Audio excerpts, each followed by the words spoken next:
What's up, Coby? How you doing? Is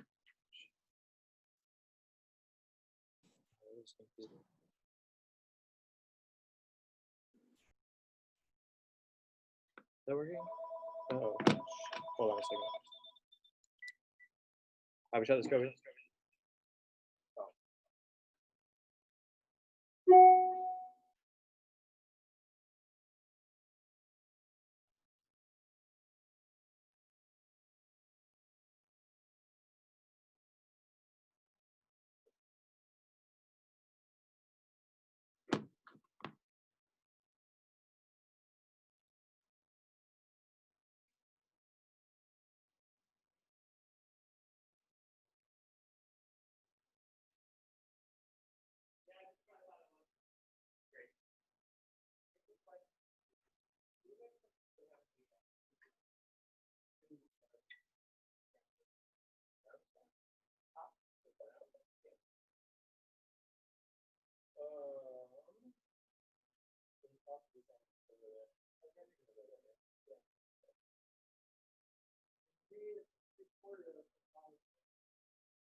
Are you working from home these days, Vadim?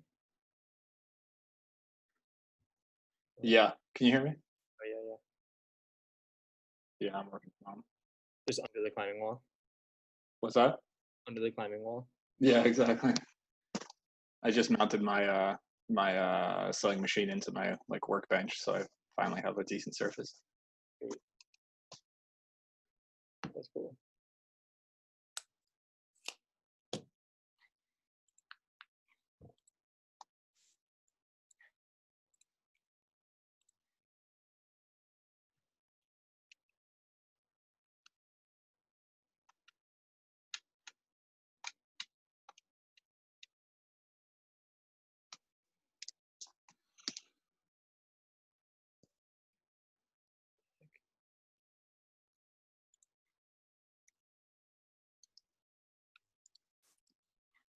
Let me check something.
All right.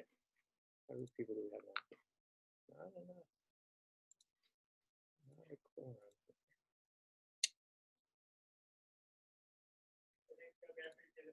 quorum.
I don't know how many people are actually coming today, so I'm going to just go ahead and get started. Just at least the talking portion. As usual, holler if you have questions or comments or suggestions. Hayami's not here to read the chat, so if you have something, just say it, because I'm not going to see it.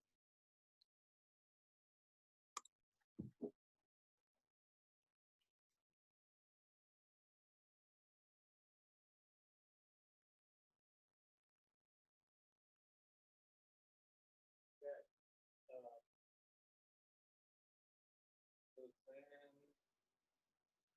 as I said in the email about this, is I'm going to go over some basic types of scenes, and then we'll make a doable. I don't have specific things I want to do right now, but we'll.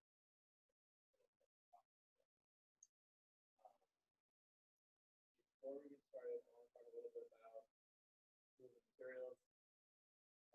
The sewing machine I'm using today is the Strox sewing machine. This is admittedly not the one that I'm most comfortable with. I have done a bunch of sewing on more like home style machines that I have in the place. This is an industrial machine. It does one thing I don't think really well, which is straight stitch. It doesn't do zigzag. It doesn't do backwards, forward. Has nothing fancy about it except that it's really, really easy and that's extremely fast. That's why people like that. I'll talk a little bit about back stitching. Am I the only one who can't really hear Coby? I was just about to say the same thing.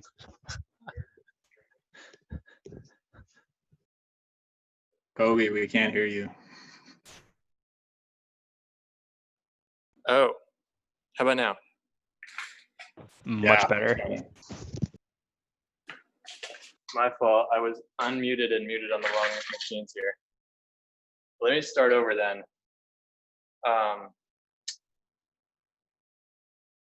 The sewing machine I'm going to be using is this old Singer industrial machine. This is the Hobby Shop's sewing machine. I always, during orientations, say like, this is my favorite machine, or one of my favorites, and nobody ever really uses it. So I'm hoping that this is inspiration for folks to come back and use this once the shop is fully open for all of our normal members. This machine is an industrial sewing machine, which really just means it's super beefy and strong and fast. It doesn't have all sorts of features.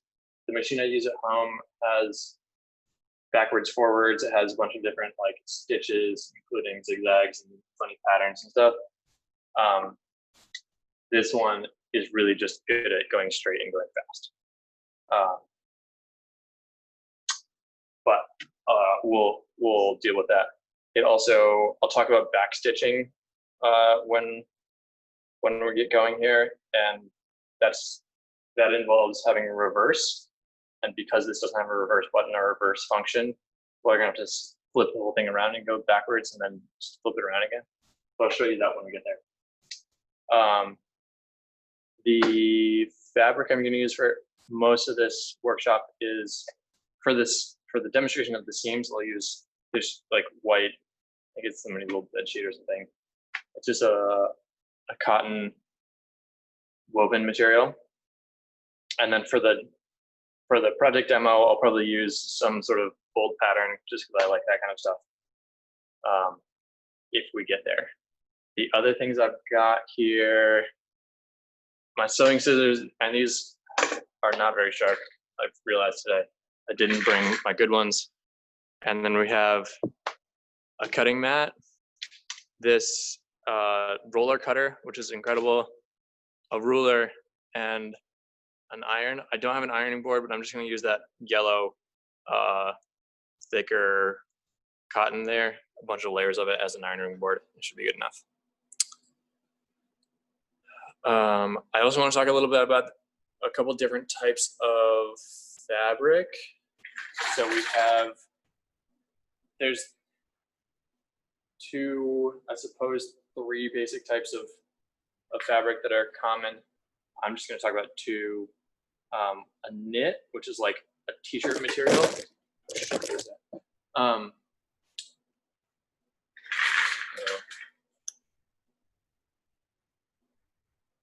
So t-shirt material, this is an old t-shirt scrap. It was just from our rag pile. And that's a jersey knit. The way you can tell the difference between a knit and a woven is that a knit stretches in all four directions, and a woven doesn't stretch very much in any direction.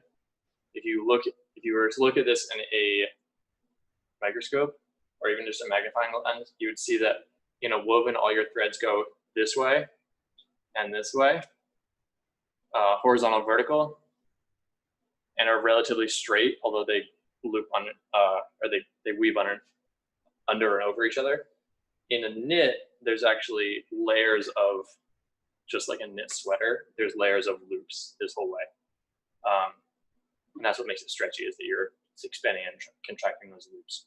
And as you stretch one way, it shrinks in the other way.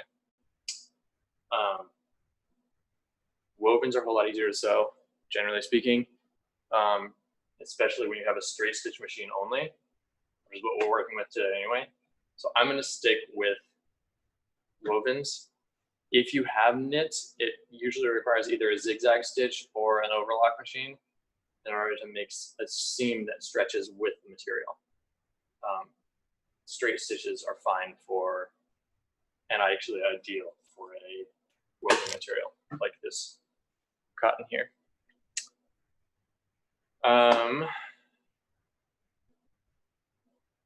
Anyway, yeah, that's where we're at. I realized I was going to do all the demos with bold fabrics, but I realized that it's probably going to be hard to see over the video what we're talking about. So I found some white fabric, fortunately, to use.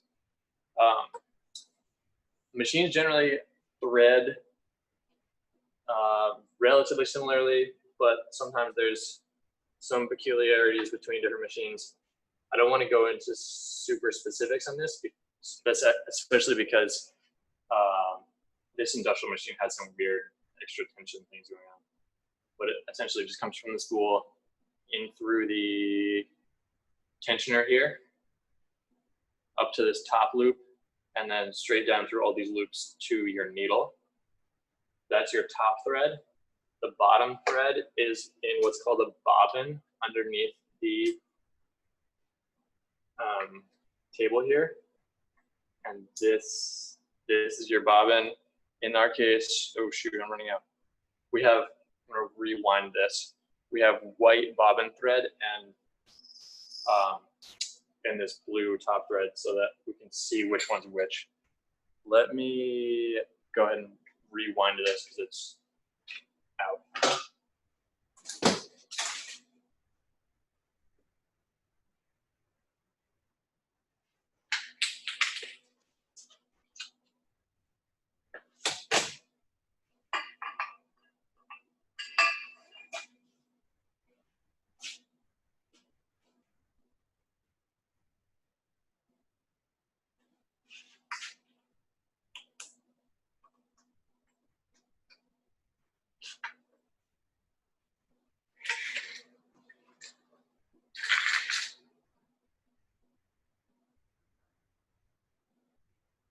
One other pretty neat thing that this machine has is an automatic bobbin winder.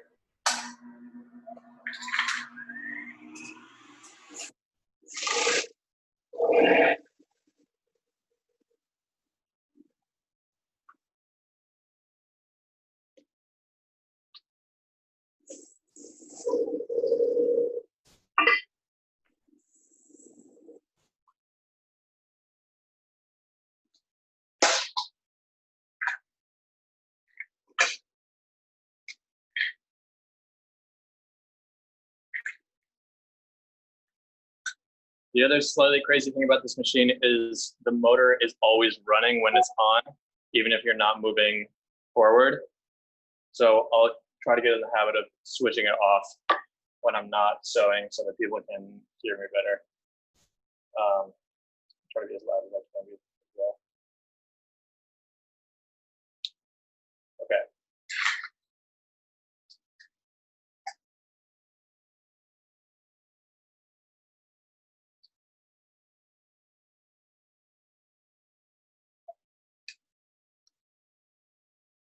So one of the other peculiarities of this machine is that you can't stop the needle from moving when you're winding a new bobbin.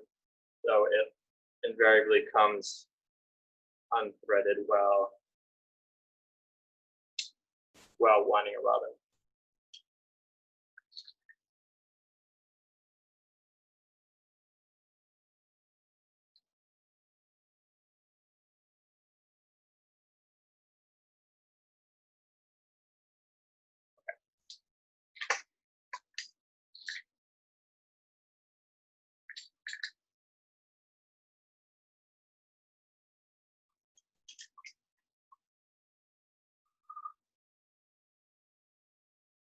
So always start with both your threads, the top thread and your bobbin thread coming underneath the presser foot. That's the thing that presses down on your fabric in the beginning before you start stitching.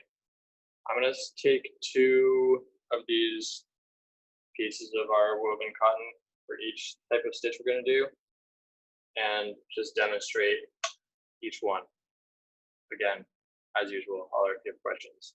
The first thing we're going to do is just a simple straight stitch. So I'll turn this guy on.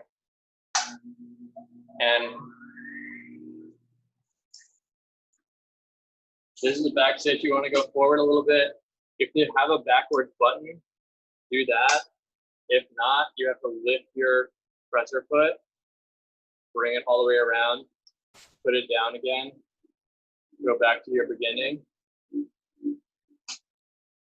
Leave that needle down and do the same thing again. That just locks your fabric or your thread in place so it doesn't start to come unraveled. And then we're going to go straight stitch all the way to the end. Again, flip it over backwards, go back. Then you can take this out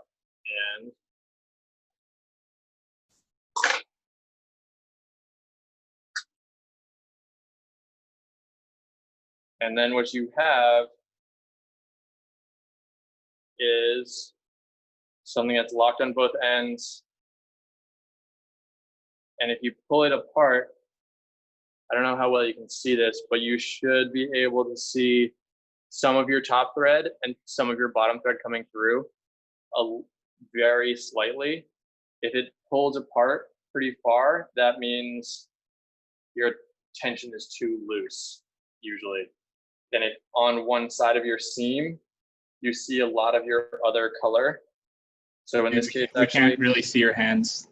They're like just out of frame. There you go. So on this, actually, my tension is too loose because this white line here is my bobbin thread. And you can see little bits of that blue color coming through, which means that the top thread is too loose and leaving too much slack in each of those stitches. And you can especially tell towards the end where I locked it. So I'm going to increase that tension for the next cut. Let's see if I can zoom in on this a little bit. One really neat thing about almost every sewing machine, in fact, probably every one that I've ever seen, is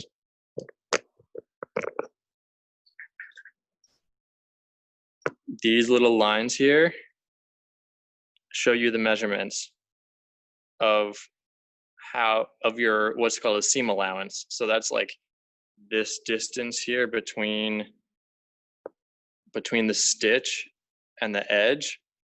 On that, I was running exactly on the edge of this presser foot here.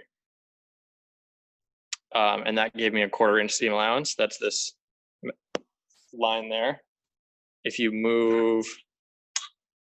line up the edge of your fabric here, you're obviously, just like it says, you're gonna get a 1/2 inch and so on.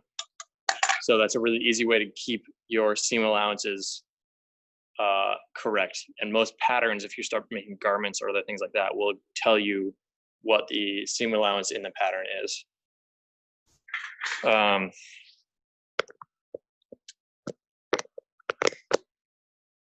So, and on a simple straight stitch like I just showed, the seam allowance for the top and bottom fabric is exactly the same. For some of the other stitches that I'll go through, it's a little bit different depending. The other thing that I meant to mention earlier that I forgot to is most printed fabrics, like this orange bold print here, this is still a woven, but you have what's called a right side and a wrong side. They're just like inside outside. I don't know why they call them right and wrong instead, but you'll often see in instructions for specific garments or whatever you're making that you want right sides together or you want wrong sides together. And I'll show a couple different seams that start from either one, depending.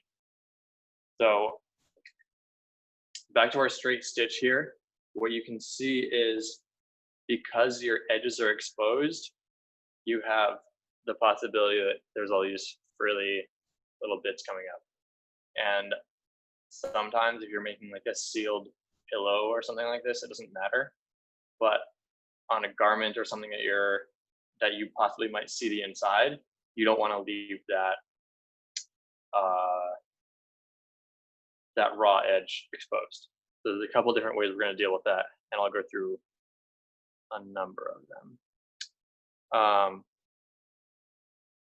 So the first one we'll talk about, and I forget what this seam is actually, this type of seam is actually called.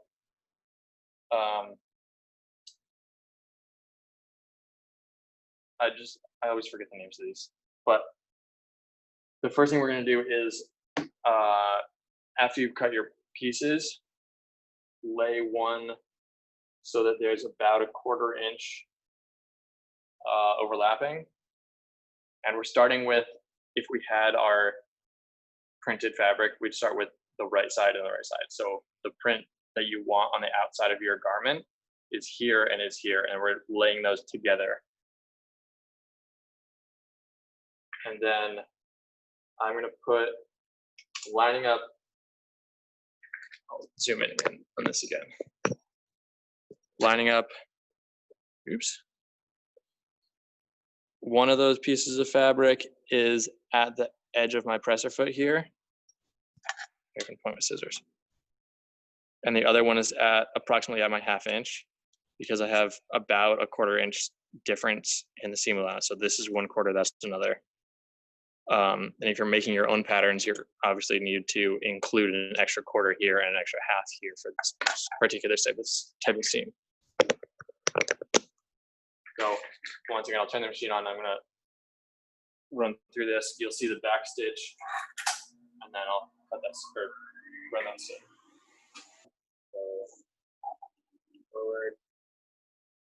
Make sure that needle stays down when you're flipping it around.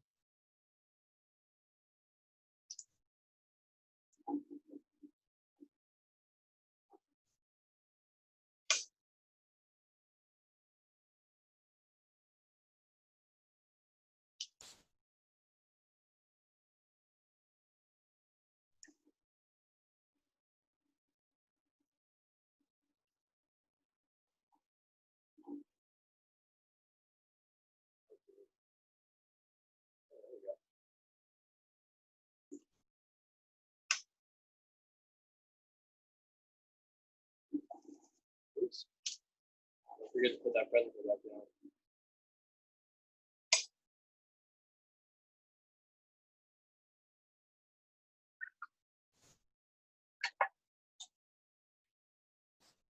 And one thing you'll notice is I always pull those threads out back.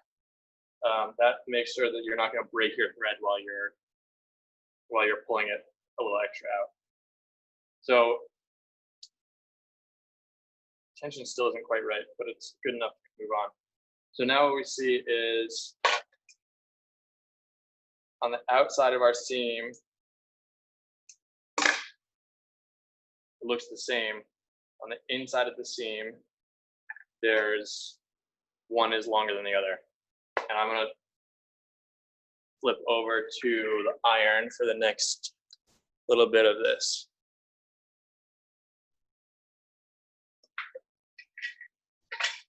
So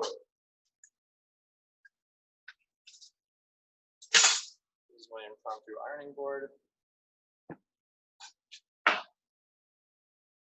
And the first thing is just pull those sides gently, and you want to press that full seam flat.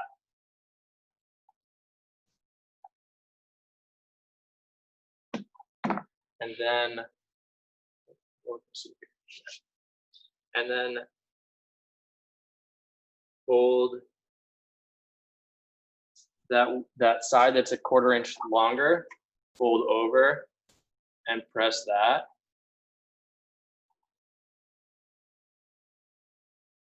Sometimes it's a little tricky to keep it there, depending on your fabric. This seems like it doesn't really want to stay where I'm pressing it. So now, let's get in there again. So now you can see it's folded over here, and we actually want to flip that to the other side so that it's underneath. And I'll press that again.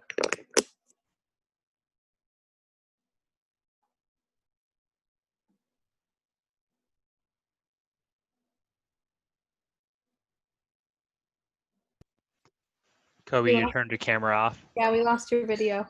Oh, shoot.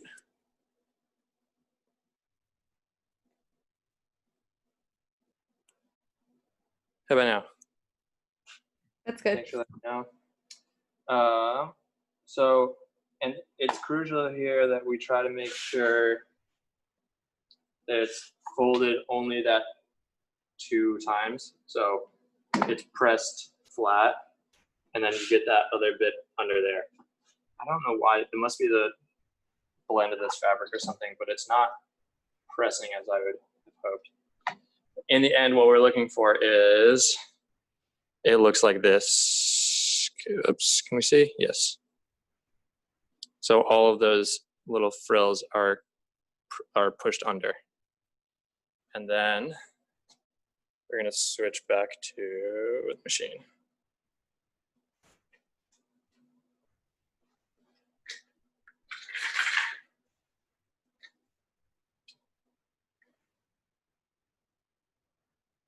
And again, something stupid that I did is I would normally pin this, but I forgot all my pins at home.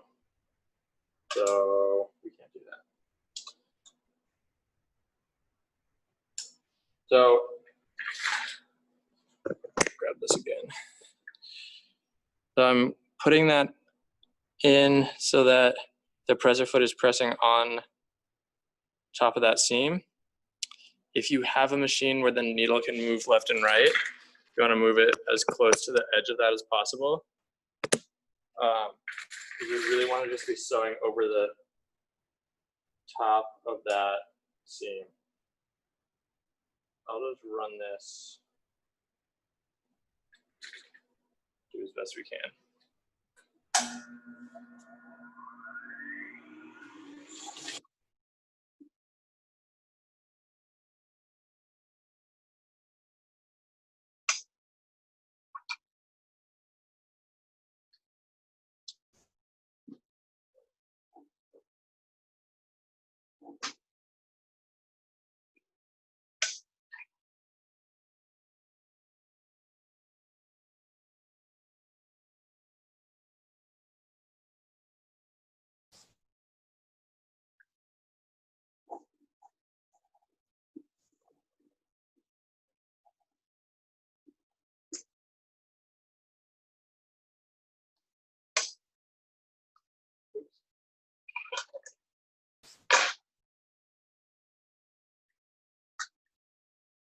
So I made a little, oops, that's weird.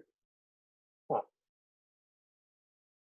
I made a mistake there just in that I tried to pull the thread out to give myself more room while the needle was still down, which obviously breaks your thread. So don't do that.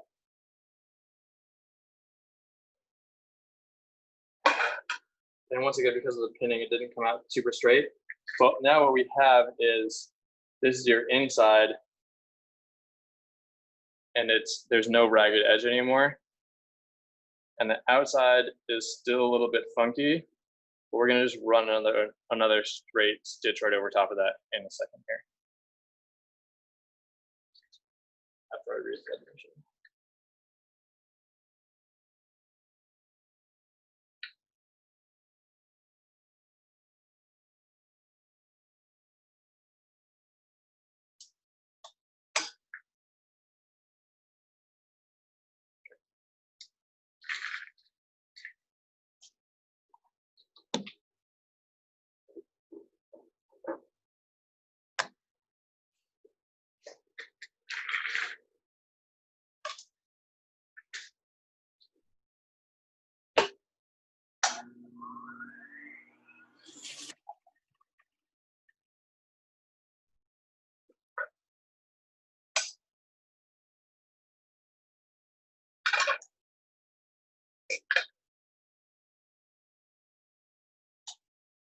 Normally I would backstitch each of those, but I don't want to waste your time doing the flippy around thing. So ultimately what we end up with, can you guys see that? Yeah. There's 2 parallel stitches here. Ideally, well, you can see that one is a top and one is a bottom. Usually you would have the same color top thread and bobbin thread, so it wouldn't really matter. But because you do one of those on one side and then flip it and do the other, you do end up with 2 different stitches. And then the back, you actually have the 3. You have that original straight stitch, your top stitch on one side and your top stitch on the other side. But all your ragged edges are now trapped underneath there. This is a stitch usually used for, well, you can use it in garments. I would assume you typically see this in pants or like heavy duty things rather than like smaller detail or more thinner elegant fabrics, because you do have those 2 parallel stitches. The next one I'm going to do is kind of the opposite. We're still going to trap those seams, but this is they call it a French seam. I think it's just because everything fancy has to be called French. I don't know if it has anything to do with the country of France at all. And again, I'm gonna skip all of the back stitches because we're not actually using this for anything, and I don't want to waste your time. Once again, I'm starting at a 1/4 inch seam allowance. I'm just gonna do a straight stitch all the way across first.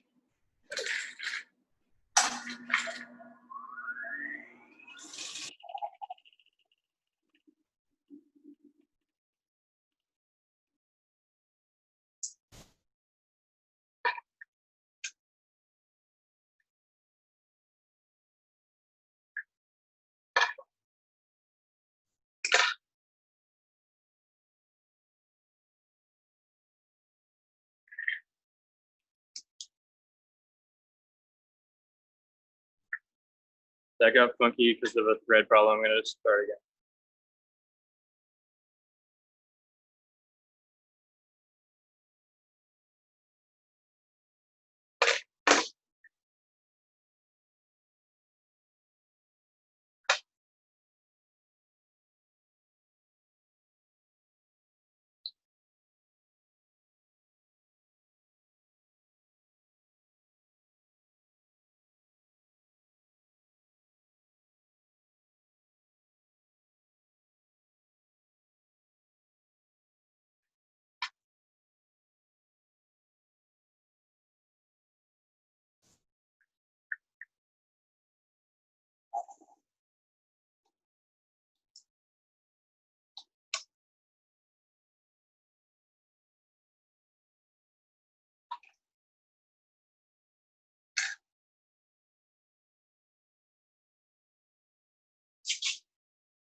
Okay.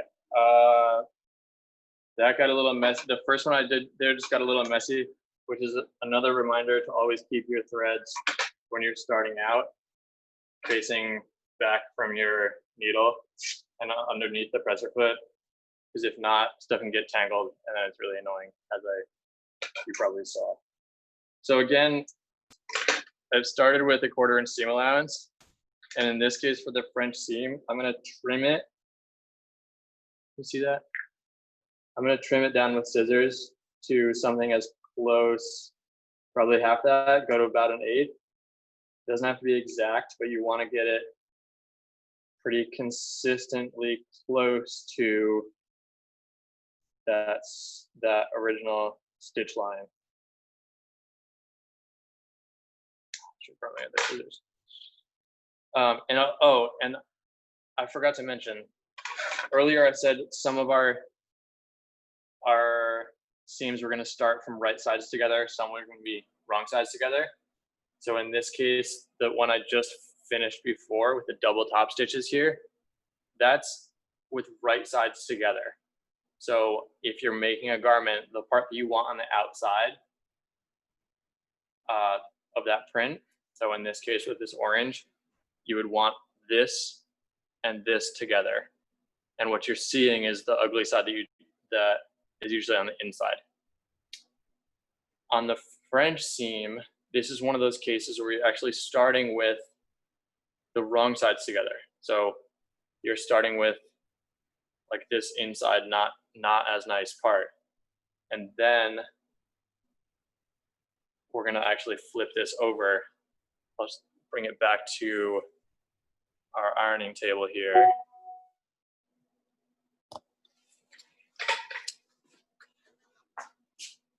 See if we're in focus. Okay. And then as close as you can,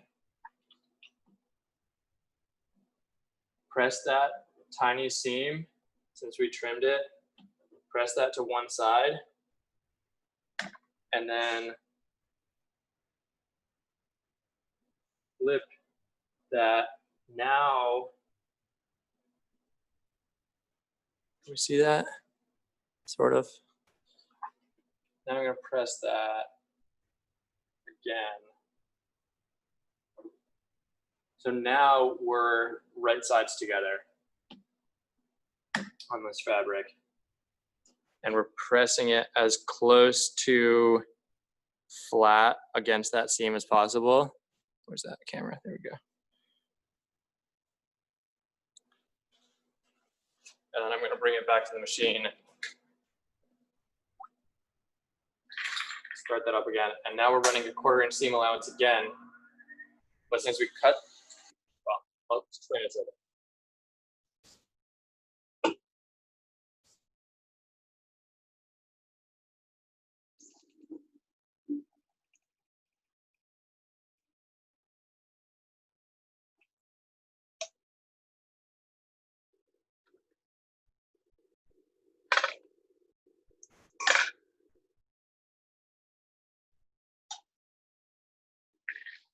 So I ran a same seam allowance, just another 1/4 inch. But because that was trimmed to an 1/8, it's all trapped inside there. So now this is the outside of your garment. Your inside has this flap here, but there's no exposed edges. And on the outside, there's no top stitches either. So as opposed to something like this, that's a little more rugged, you have those exposed top stitches.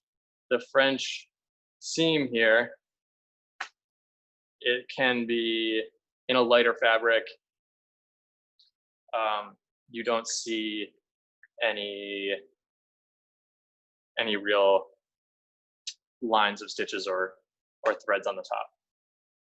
Does that make sense? So that's your basic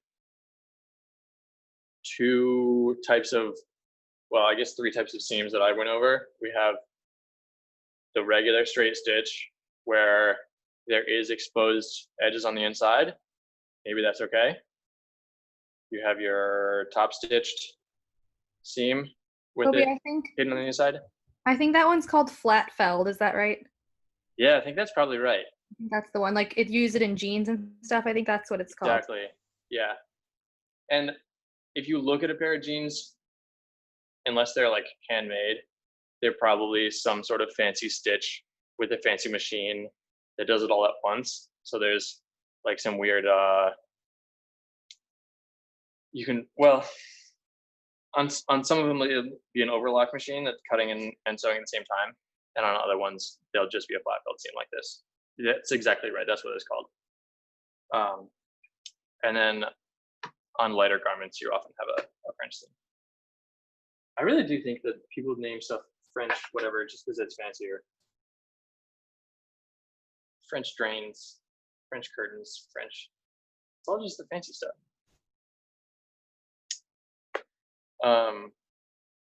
Yeah. Are there any questions about different types of seams before we start the demo? What time is it?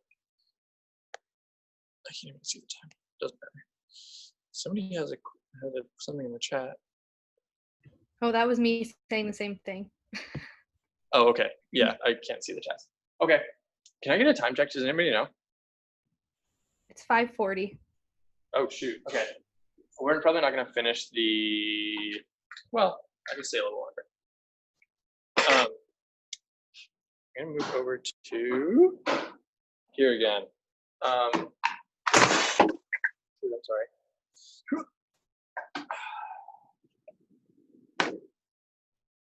Okay.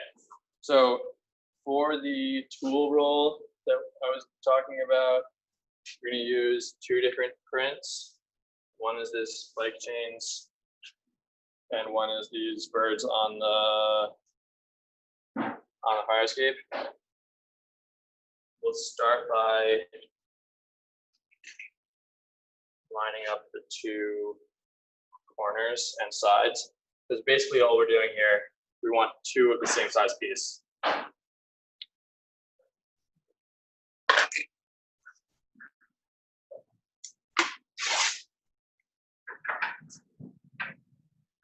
And the other nice thing about woven fabric versus knit fabric is that more easily rips as a straight line.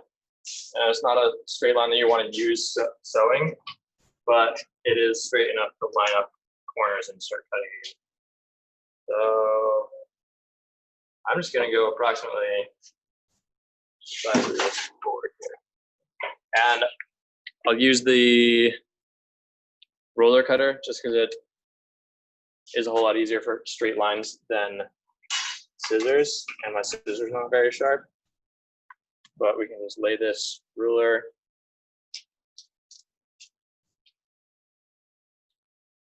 roller cut there.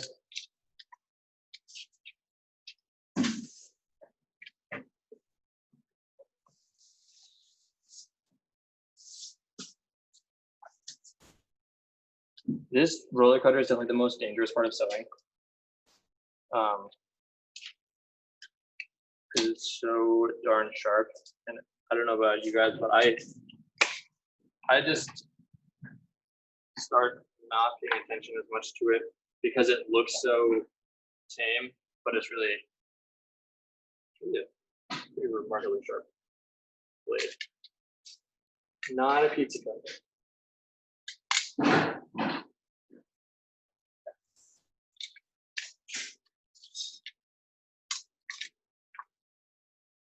And it looks like the top is not straight, so I'm going to go ahead and recut that top.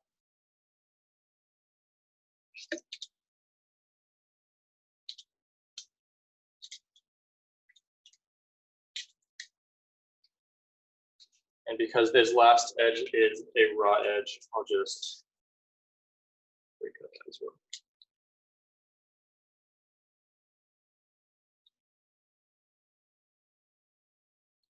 Okay.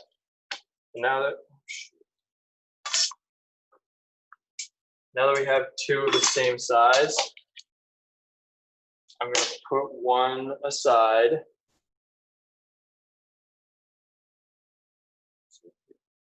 And grab some fusible interfacing. This This stuff is designed to just make your fabric a little stiffer. And once again, we just want to cut the same size piece here as well. And it doesn't really matter which one you're choosing to. I guess I'm going to choose between two.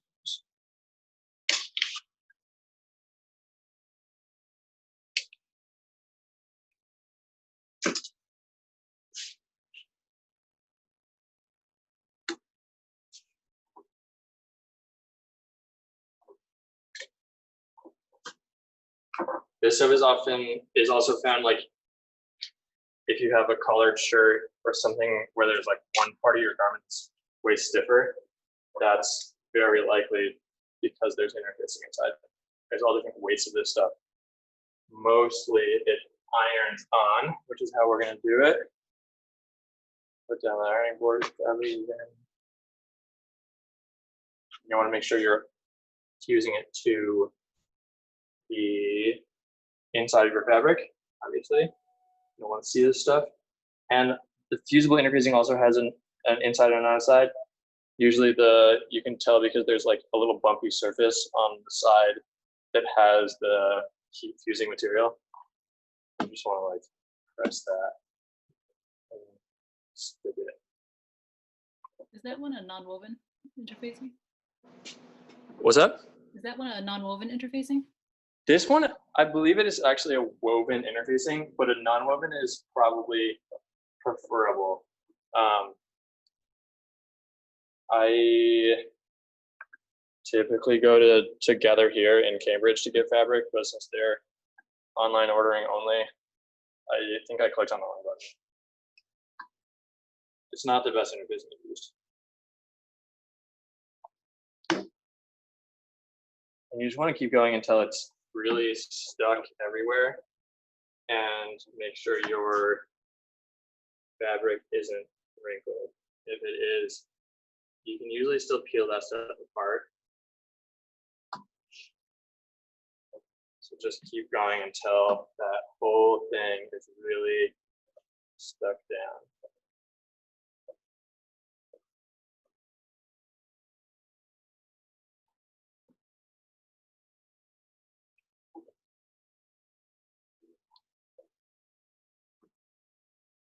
Okay. I keep dropping my iron. So it's not dying. Okay. And then I'm going to switch back to sewing machine side. Now we want to, and this is a case where I would usually pin them, but since I forgot my pins, we're just going to lay them right sides together, match up your corners. And I'm going to sew basically all the way around, leaving about a 3-inch gap in one area. And this is one of those examples where, like I said, sometimes you don't really need to worry about fancy stitches. You can just straight stitch without any hiding of those frayed edges, because we're going to flip this whole thing inside out anyway. So I'll turn on the machine again and stitch all the way around, leaving about 3 inches. And those 3 inches, I don't want to be at a corner. So I'm going to start back here and start with that right underneath. I'm going to, just because I'm worried about these actually not quite lining up, I'm going to leave myself a 1/2 inch seam allowance. Although, if you've cut them better than I have, then a 1/4 is fine. Start the machine again.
Okay. So now that we have, I probably left a slightly too small gap here. Now we have a sandwich. I'm gonna go ahead and trim a little bit closer to the seam, especially at the corners. I want to go extra close so it doesn't bunch up too much when we turn it inside out. That's our next step. These scissors are really disappointingly dull. I'll go back to my roller cutter instead.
Okay.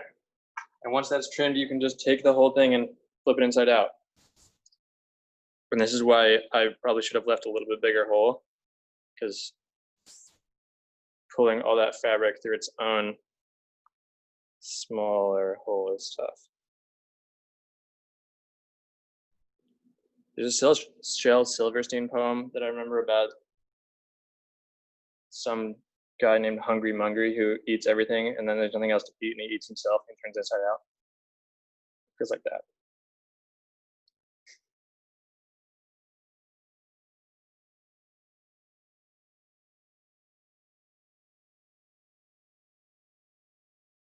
And now we can see both patterns are nicely on the outside.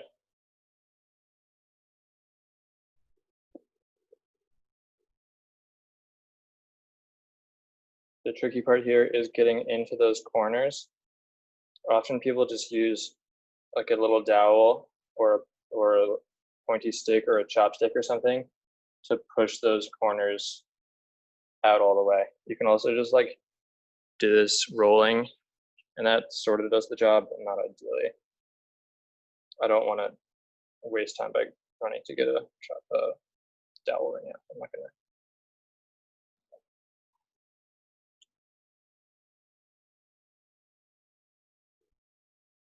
So basically that would be, if all you're doing is making a pillowcase, then you're pretty much at pillowcase form, and you can, or at least pillow, like a stuffed pillow form, and you could fill that. Sew up your end and call it good. What we're gonna do is then go ahead and bring it back to ironing phase, press that seam flat again, and top stitch it.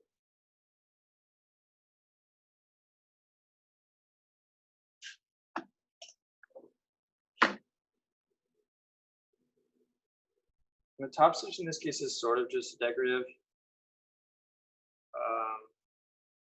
but it also keeps that whole thing really nice and flat. And both your fabrics lined up a little better.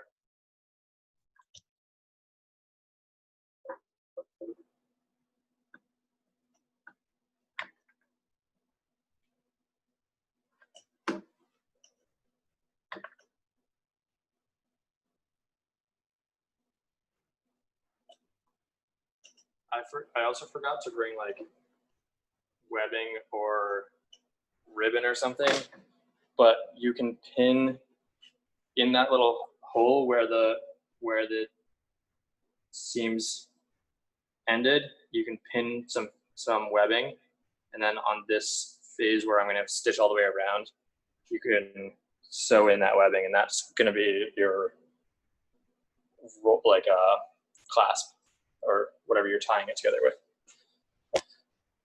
Okay, back to sewing. And quickly top stitch everything, then we can move on to customization.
Okay. So it doesn't look like much, but actually this project is almost finished at this point. I'm just gonna go grab some random tools that we're gonna put in and make this into a tool roll. Yeah, give me like 2 minutes. That's it.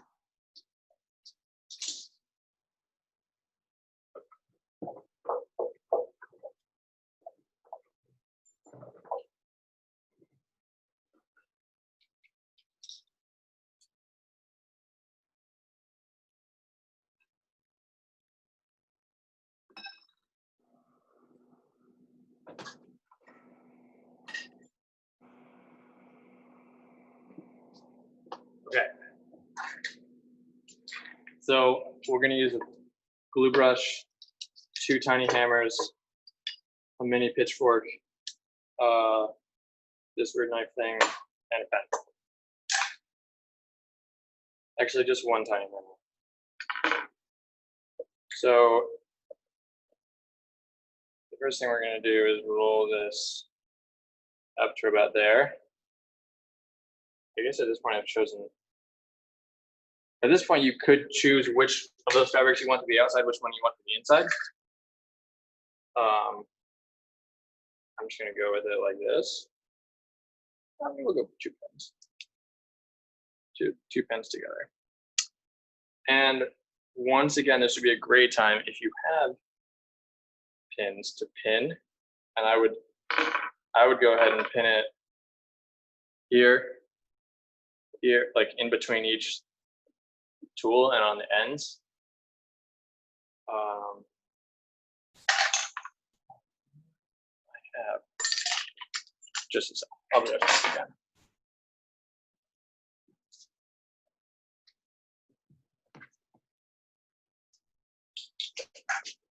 Okay, we're actually going to choose the other side as the outside, because what I have is a chalk marking pen.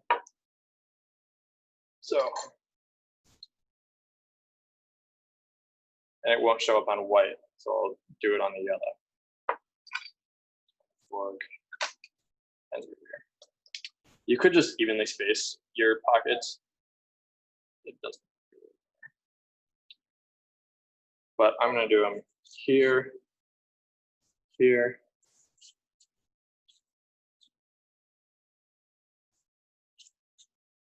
Not hard to see. And then we can take all our stuff. And this is the really easy part. We'll line that up again. Turn on the machine.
I lost those lines already.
Okay.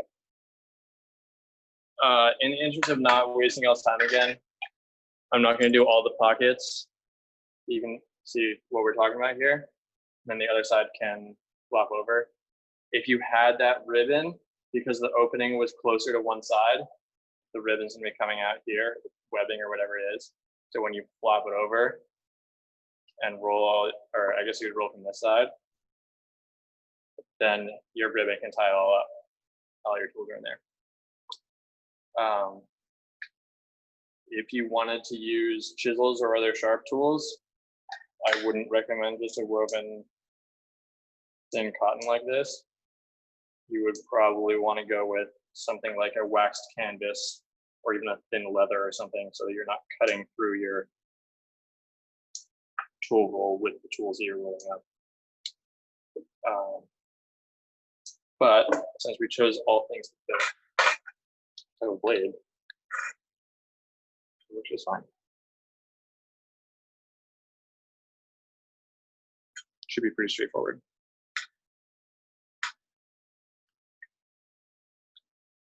Does anybody have any questions about any of the seams or any of the things that I did on this?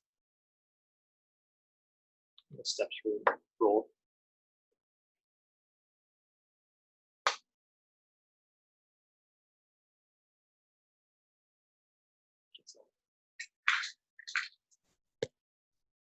Coby, I think I missed it, but what was the, there was fabric like on the inside between the two printed fabrics? Yeah, that's called interfacing. It's fusible with heat, so I stuck it to the yellow bike chains fabric. It just makes it a little stiffer and thicker. Gives the whole thing a little bit more robustness.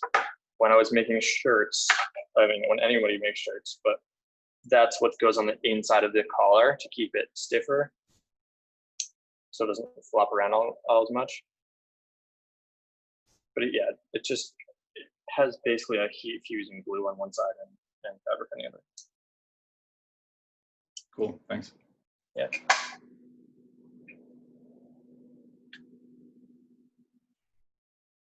Anything else? I know that was really basic. I'm hoping that sometime we can find, well, either I'll do it or we'll get a guest lecturer to do a more in-depth, fancier sewing project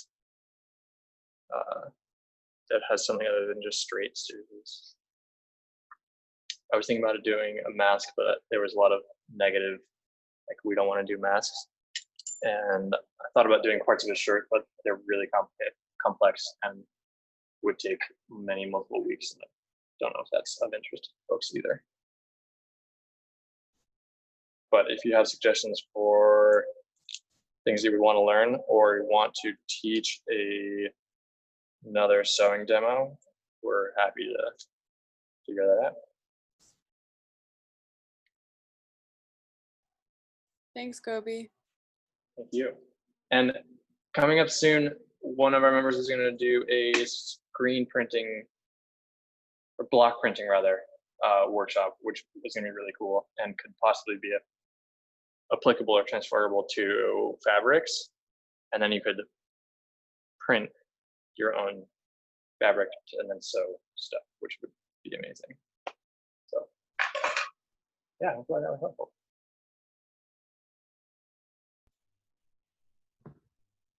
Thank you. Yeah, thank you. Bye, Coby. Good. Yeah, I guess I'm gonna turn this off. Bye. Oh, does anybody have anything to show off this week from that they made? We could do a show and tell. Maybe we should wait until next time. I forgot.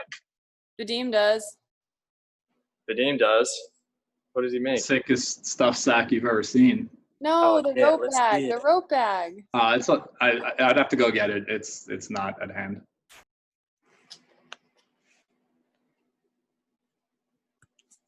Let's see it, Vadim. No, it's hard to show on here, but I Frankensteined a rope bag out of like a doggy seat protector and a tarp. Cool. You can show it up in the next show and tell. Yeah, sure. Sweet. All right, folks. See ya. Bye. Bye.